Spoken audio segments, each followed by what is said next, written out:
paz do Senhor.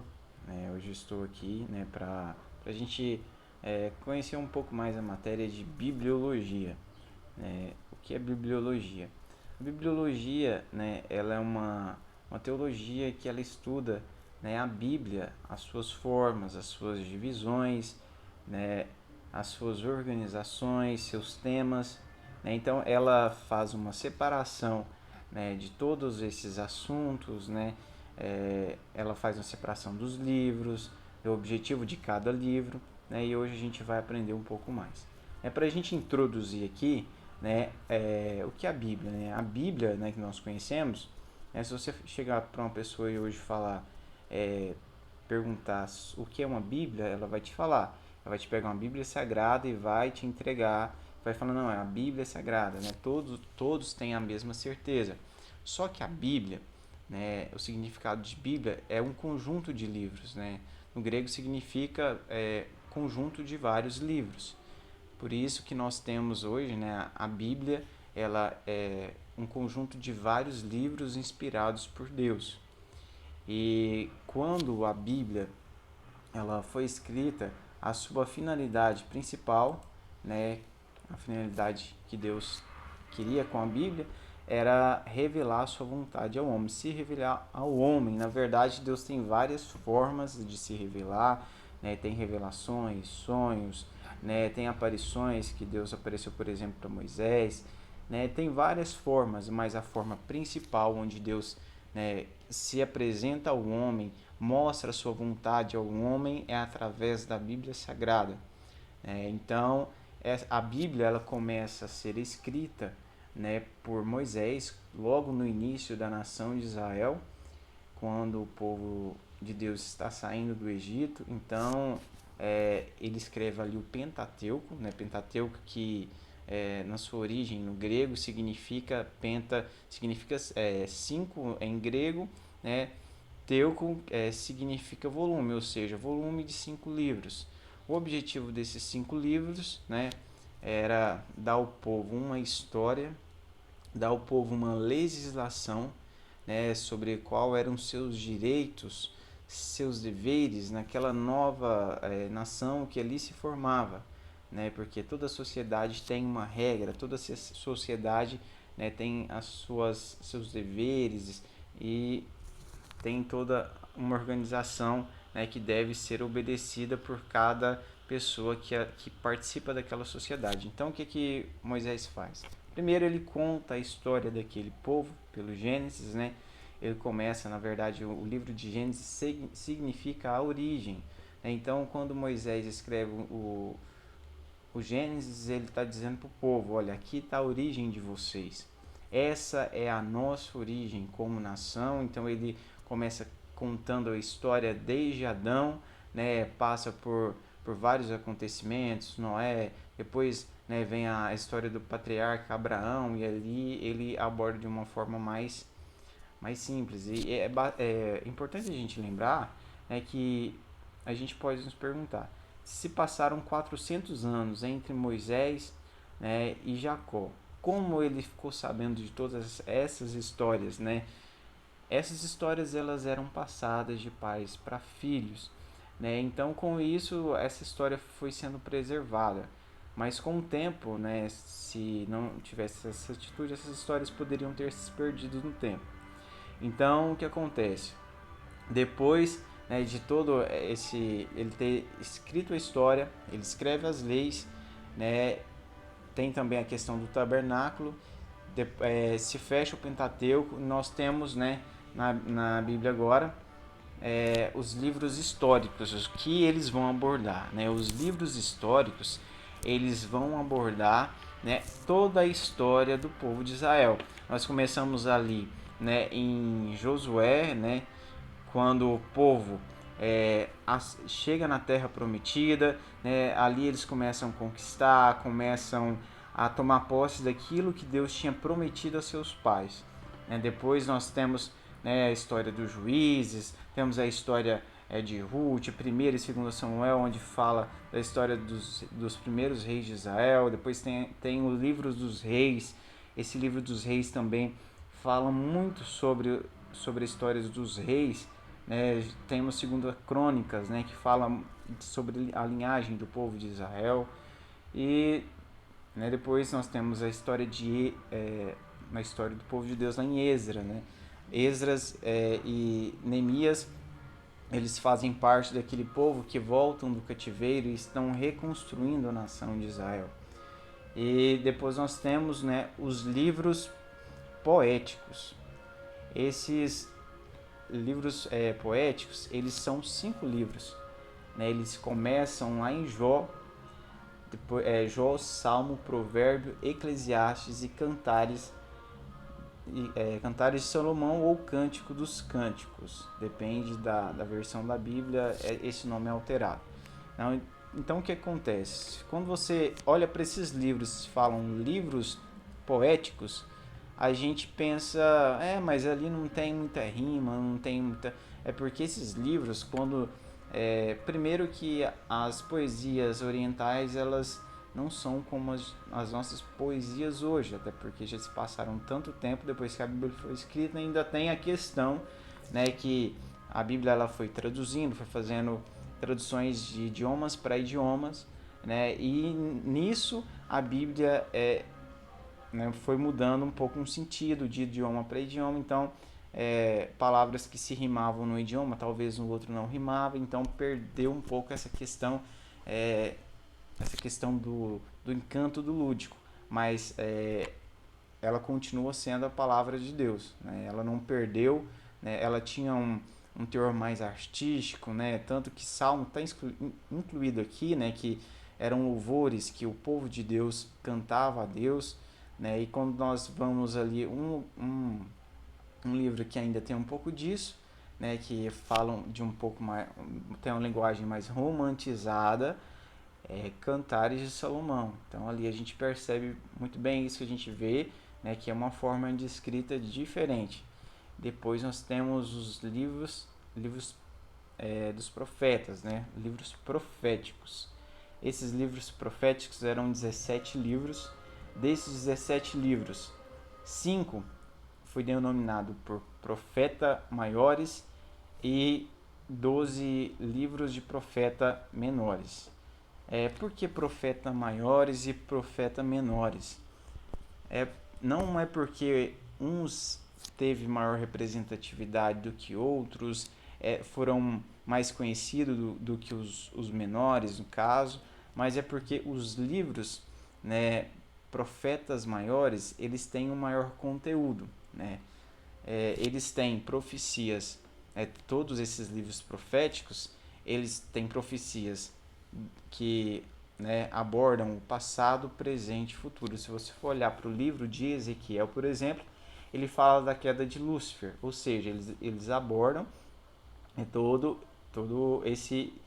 essa história, tanto no começo como no meio que eles viviam na época contemporânea a eles, e também para o futuro, né? Tem profecias, por exemplo, de Daniel que ainda não se cumpriu, né? Então tem todo esse sentido, né? Eles têm um sentido que é Deus falando através deles, né, para o povo sobre o que aconteceria, né? Jeremias, por exemplo, Deus usa para falar sobre o cativeiro sobre diversas vezes, né? Então, quais são esses livros, né? Nós temos os livros de Isaías, Jeremias, Lamentação de Jeremias, né, Ezequiel e Daniel. São esses os 5 profetas maiores.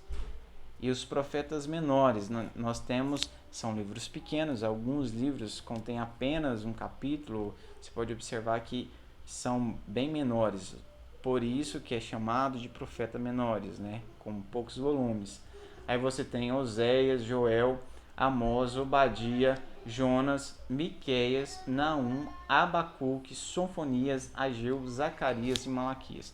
Nisso daqui, né, se forma o Velho Testamento. Essa era a Bíblia Sagrada para os judeus, né, na época em que Jesus, né, veio à Terra. Até aquele momento, né, essa é a Bíblia que eles reconheciam. Tanto que quando eles voltam do cativeiro depois de algum tempo, alguns dizem que era 200 anos antes de Cristo, ou 300, 72, né, escribas, eles se reúnem e eles vão decidir ali quais seriam os livros canonizados, reconhecidos como palavra de Deus. Então ali eles denominaram esse evento de Septuaginta, ou seja, a Septuaginta contém, né, tanto a Torá, que é o Pentateuco que nós conhecemos, que são as leis, né, e a história da origem do povo de Deus, né, do povo de Israel, e depois nós temos também, né, todos esses livros, né, os livros do Pentateuco, temos os livros históricos, poéticos e no caso dos profetas, né, são o que compõe a Bíblia até hoje, né, dos judeus. E quando, né, se nasce a nova aliança, na verdade essa Septuaginta tem 39 livros, quando Jesus vem e ele vem instaurar na dispensação da graça, ele vem implantar, né, ou seja, ali começava, né, uma nova história, ali começava, né, ser escrito, né, um novo sentido da história. Não que Deus mudou, né, mas que estava ali, né, um novo acontecimento que mudaria a história da humanidade, né. Começa, né, o Novo Testamento, que são 27 livros, começa nos Evangelhos. Os Evangelhos, né, que foi escrito, né, o primeiro deles foi, na verdade, na ordem, né, na verdade eles não estão na ordem que foram escritos. Segundo alguns teólogos, o primeiro deles foi Marcos. Segundo eles, foi uma pessoa que andava com Pedro, né, que escreveu Marcos. Depois nós temos o livro de Mateus. O livro de Mateus, ele foi escrito, né, por Mateus, que era um judeu. Qual era a finalidade, né, de Mateus ali? Ele queria provar para os judeus que Jesus ele era o Messias, porque você já começa o livro de Mateus com toda aquela introdução que Mateus faz, falando da linhagem de Davi até Jesus, para provar que sim, Jesus era filho de Davi, né, e ele era o Messias. E depois a gente tem, né, o Evangelho de Lucas. Lucas, que era um discípulo de Paulo, ele era grego, então ele escreve aos gregos e aos gentios, né? Por isso você vai ver que o livro de Lucas ele é um pouco mais objetivo. E depois nós temos, né, que é um dos livros dos evangelhos que é mais tido como aquele livro que apresenta o amor do evangelho de uma forma impactante, que é o livro de João, né? João, ele era aquele discípulo amado de Jesus, era aquele discípulo sentimental, aquele que colocava expunha seu coração para os outros, né? Então, ele já começa falando, né, de uma forma bem emocionante, né? No princípio era o verbo era Deus, né? Então ele começa desde lá do início para explicar, né, a história, né, de Jesus, né, o seu poder como Deus. Então João ele foca, né, no poder de Deus, né, em falar que Deus é grande, que Deus é o Criador e tudo mais, que Jesus estava ali presente quando Deus criou todas as coisas, né, desde o início dos tempos. Então, quando nós vemos, né, parece que com uma pessoa que não tem quase não leu esses evangelhos, né, leu de forma rápida e não observou muito, parece que são 4 evangelhos, 4 livros que falam praticamente a mesma coisa, mas se nós olharmos, né, eles não estão ali à toa. Né? Quando você vê 4 evangelhos que falam quase todos o mesmo assunto, mas cada um aborda de uma forma diferente, cada um ele tem um detalhe diferente que um não tem. Né? Então eles se completam. Por isso que eles estão ali, né, na Bíblia, porque eles se completam entre si e cada um deles tem a sua representatividade para o Evangelho. Depois nós temos ali, né, um livro histórico que, segundo, né, alguns teólogos, que é o livro histórico, né, da Igreja Primitiva, que é o Atos dos Apóstolos. Segundo os teólogos, esse livro era o mesmo livro de Lucas. né? E depois acharam por bem separar a história da igreja primitiva, né? E separar a história de Jesus de tudo aquilo ali, né? Então o livro de Lucas termina contando a história de quando Jesus, né, sobe ao céu, e depois, né, ele começa a contar a história da igreja ali em Atos, né? Ele começa quando Jesus, lá em Atos, quando Jesus, né, sobe ao céu, e o foco ali é a história da igreja. Por isso se divide aquele livro, né? E depois nós temos as cartas. Dessas cartas, né, são 21 cartas.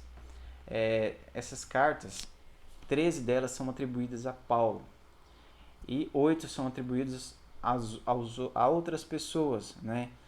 Como Pedro, como João, Judas. E tem uma carta que não se sabe quem escreveu. Muitos acreditavam que era Paulo, mas pela a data do livro, alguns acham que ele já estava morto, por isso acreditam ser um discípulo de Paulo, que é o livro, a carta aos Hebreus.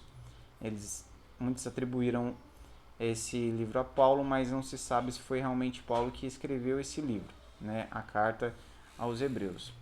Depois nós temos, né, dessas cartas nós temos a Revelação, né, o livro da Revelação, que é o Apocalipse. O Apocalipse ele tem uma linguagem, né, de revelação de profecias, né, que nós ainda parte delas nós ainda não vivemos, né? Então é uma forma, se você for pensar, né, quando João escreve o livro de Apocalipse, é interessante que muitas coisas que pareciam, né, surreal para ele naquele tempo, hoje para nós, né, nós olhamos o livro de Apocalipse e achamos isso. Imagine João, né, quando ele vai falar sobre tudo aquilo ali, né, aquelas revelações do Apocalipse, da besta, né, dos cálices da ira, ou seja, é tudo muito diferente.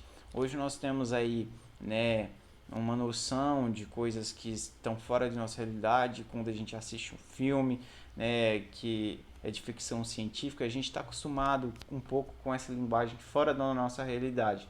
João não estava acostumado, mas ele tinha a revelação do Espírito Santo, né? Ele subiu ao céu em visão, e ali ele viu tudo aquilo, né? Então, ele, vamos se dizer assim, ele sai da ótica humana e passa para a ótica espiritual, e ali ele vê tudo isso, né? Então, vamos ver aqui também, né, qual é a melhor forma da gente estar, né, estudando a Bíblia e da gente lidar com a Bíblia, né? Nós devemos, né, ter uma intenção de conhecer a Deus. Quando nós vamos ler a Bíblia, nós temos que ter um entendimento que nós precisamos de aprender sobre Deus. Nós precisamos saber qual é a vontade dele para nós, né? Temos de ter a Bíblia como um alimento que nos alimenta, alimento espiritual. Nós temos que também, quando nós formos ler a Bíblia, nós precisamos orar antes, porque a Bíblia é a palavra de Deus e nós temos um entendimento humano. Nós temos que orar para que Deus venha abrir o nosso entendimento, para que o Espírito Santo venha falar no nosso coração. Porque não adianta nós pegarmos as nossas Bíblias, né, e fazer apenas uma leitura, porque se você faz uma leitura, né, e não se conecta, né, com o Espírito Santo, você não ora e você apenas está fazendo uma leitura, aquilo não vai surtir efeito na sua vida. Aquilo ali vai ser para você apenas uma história que não vai mudar a sua vida. Mas a partir do momento que você ora, que você fala com Deus, aquilo ali vai surtir efeito, porque você vai estar, né, em conexão com o Espírito Santo, e ele vai se revelar a você através da palavra de Deus. Outra coisa que nós também temos que ter é a Bíblia como regra de conduta, porque toda vez que você lê, né, você vai nivelar ela na sua vida. Olha, né, eu estou lendo isso daqui, será que a minha vida se aplica a isso? Será que eu estou cumprindo todas essas determinações? Será que eu passo nesse crivo aqui? Será que eu passo nessa peneira que a Bíblia está dizendo? Né? Outra coisa, a gente tem que ler a Bíblia pela Bíblia, né? Porque o que acontece hoje, né, que a gente vê muito, na verdade sempre aconteceu, são de pessoas pegar textos isolados, né, e fazer uma interpretação. E aí você, né, vê outras pessoas depois refutando essa interpretação equivocada, que é o que nós chamamos de seita, né, que as pessoas tentam interpretar a Bíblia por si mesmas, e isso é muito perigoso. Então o que acontece? As pessoas pegam isso, levam fora do contexto, mas se elas, né, pegassem a Bíblia, né, eu tive essa noção quando eu li, eu tive esse entendimento, mas deixa eu ver se a Bíblia fala outra coisa. Ou seja, se você conhecer a Bíblia, a palavra de Deus, você, por um todo, né, não só aquele ponto ali, você vai ver que é, aquilo ali estava sendo falado naquele contexto, ou seja, talvez as pessoas estão entendendo de forma errada qual é o objetivo do autor, né, quando ele está falando aquilo. E também, né, você precisa ler a Bíblia na gramática correta, é para você não acabar interpretando mal. Até há uns tempos atrás aí, né, não estou criticando, mas quando a igreja estava, no começo, principalmente a igreja Assembleia de Deus, eles eram contra alguns, né, o uso de perfume, porque tinha um versículo lá que ele era uma pergunta, né? Será que no lugar de cheiro haverá fedor? Eles se baseavam nisso para proibir o uso de perfume. Mas na verdade não era isso que o texto estava tratando. Então é preciso a gente entender muito bem isso, né? Que a gente precisa entender a Bíblia no contexto, né? Sempre estar procurando, né? Ver se aquilo que eu entendi, ver se aquilo é realmente o verdadeiro sentido daquele texto. Então, para que eu cresça, né, na graça e no conhecimento, é preciso que eu conheça a Bíblia como um todo e estar sempre, né, pesquisando. Tem várias ferramentas, né? Hoje você tem comentário bíblico, você tem chave bíblica, são autores que passaram anos e anos pesquisando, né, e fazendo trabalhos acadêmicos para se chegar àquela conclusão. Então, hoje nós temos várias ferramentas. Hoje nós temos na nossa Bíblia as notas de rodapé, ou seja, aquele tema ali que você está lendo, né, foi abordado em tal capítulo, tal versículo. Outro ponto importante também, né, falando sobre isso, é que nós precisamos conhecer as referências da Bíblia, né? Primeiro as iniciais de cada capítulo. Aí depois temos os capítulos, né, e os versículos. A Bíblia, na verdade, no começo não tinha nessas divisões de capítulo e nem de versículo, mas isso foi colocado para que as referências ficavam fácil de se pesquisar. Então, você tem toda uma referência ali para você ir lá, né, e ver o que é tratado, né, em outros capítulos sobre o mesmo tema, né, o que é abordado. Então, é importante, né, que nós passamos a ler a Bíblia de uma forma, né, mais persistente, mais, né, mais consciente, né, mais humilde para colocar ela em prática, né, e também mais atento para que a gente possa, né, crescer um pouco mais o nosso entendimento, que nossa mentalidade seja transformada pelo Espírito Santo. E é isso que eu tenho para falar com vocês. Na verdade, isso aqui é só uma introdução. Né? Na aula a gente consegue ter um tempo maior para a gente estar, né, falando de todos os pontos. Né? Mas está aqui o vídeo, né, para vocês tá tendo o entendimento, né, da parte de introdução de bibliologia.